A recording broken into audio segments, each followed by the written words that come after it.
How to fix Google Chrome search engine changing to Yahoo.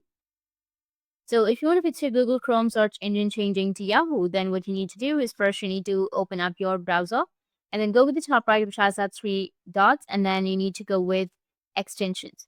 Once you find your extensions, go with manage extensions and then turn off the extensions that you're not using or remove the extensions that you're not using. This might help you. Or the next thing you can do is just simply go with your settings again, go with the top right and then click on settings.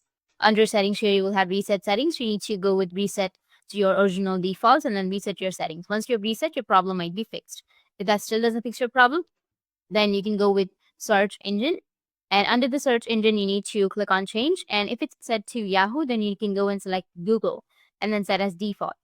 And make your Chrome browser your default browser. Click on make default and set your Chrome as your default browser, and this will fix your issue.